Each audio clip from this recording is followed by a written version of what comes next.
saying, "Teacher, you know that you are a truthful man, and you teach the way of God in accordance with the truth. And you are not concerned with anyone's opinion, for you do not regard a person's status. Tell us then, what is your opinion? Is it lawful to pay the census tax to Caesar or not?" Knowing their malice, Jesus said, "Why are you testing me, you hypocrites? Show me the coin that pays the census tax." Then they handed him the Roman coin. He said to them, "Whose image is this? And whose inscription?" They replied, "Jesus." And then he said to them, "Then we pay to Caesar what belongs to Caesar, and to God what belongs to God." The Gospel of the Lord. Praise to you, Lord Jesus Christ.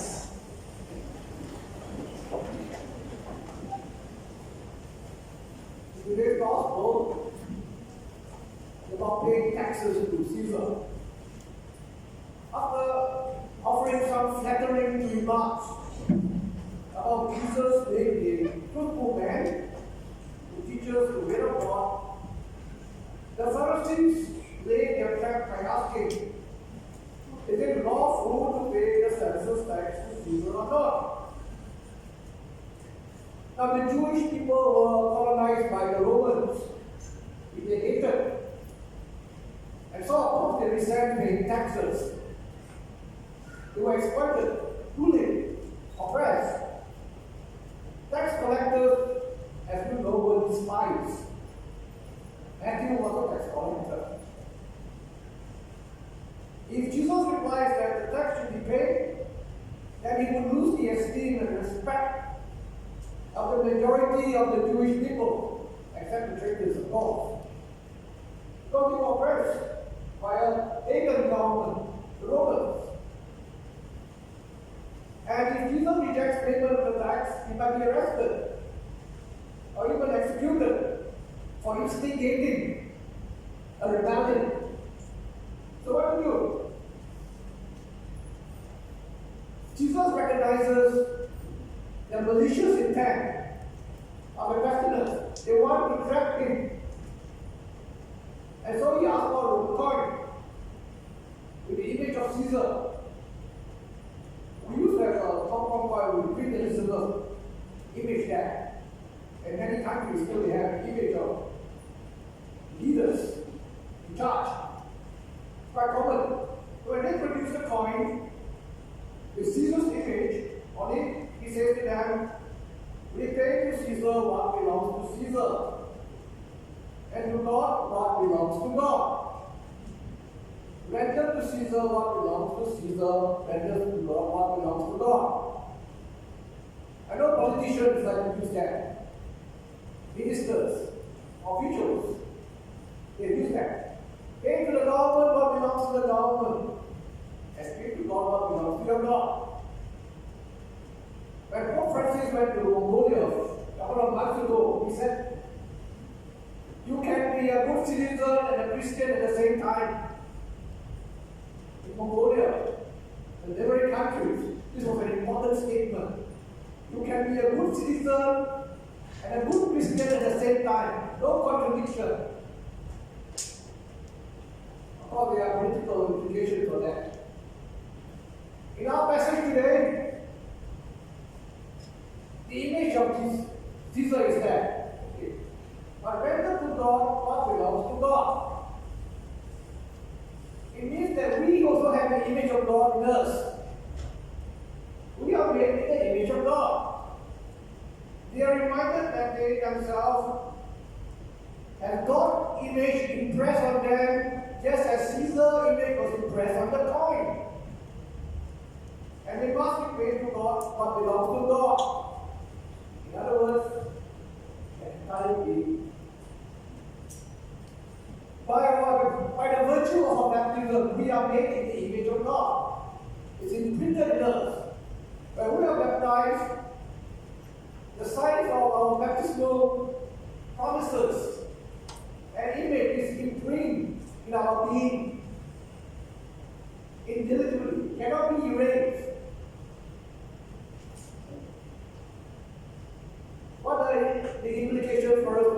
passage.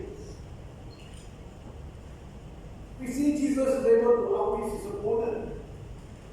Now, the entire Gospel of Matthew, in a way, is very, very important here.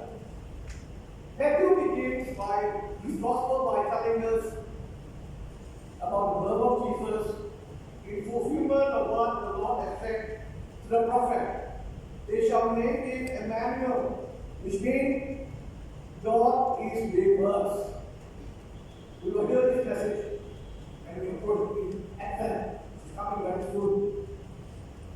The good news that Matthew proclaimed is this: in Jesus Christ, God becomes part of our world in a new way. God is present to us in Jesus Christ. In creation, through the teachings of the prophets,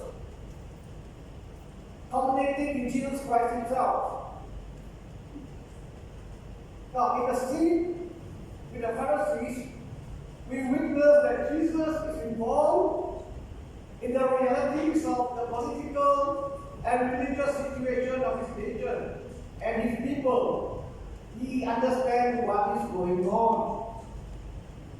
It's not just about religious, spiritual thing. It's about the realities of their life, the political and social realities that the people are living, especially during the time, the nature.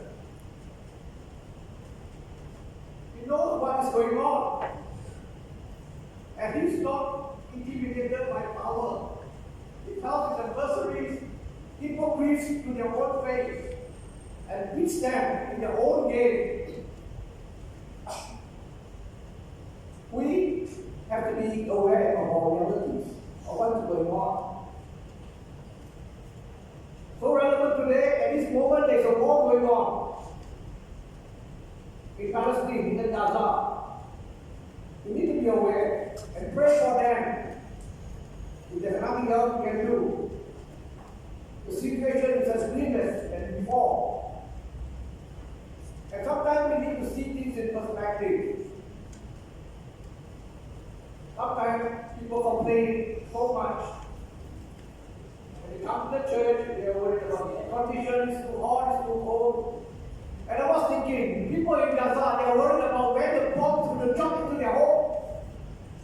Have some perspective. There are people in the world who are worried whether they can be alive in this moment. Whether there are bombs going down, you look at the media, look at the TV, the destruction. We have to be aware, as Jesus was aware of the situation in his time. As Emmanuel, God with us, he continued to teach us the way of God in accordance with the truth. Even though he knows the outcome will be his arrest and his execution. Matthew concludes his gospel at the same time, extending into the future the promise of the risen Lord. All power in heaven and on earth has been given to me. Make disciples of all nations, and behold, I am with you always until the end of the age. In the new way, Jesus continues to be Emmanuel, God with us. Now, these assurances given us today as missionaries. Today is Mission Sunday. Do not think that missionaries means the priests or the brothers or the sisters stand away to our paper. By virtue of our baptism, we are all missionaries. And I say that again and again, especially those from the Philippines. We are all baptized Catholic. You are missionaries in many ways, wherever you go. You carry your faith along with you. I know for a fact that here in Hong Kong, where in Singapore, the Catholic Church population has risen by 1% or 2% because of the presence of Filipinos. And with them, you carry your faith. You are missionaries. Not just helping, working there, but in some ways by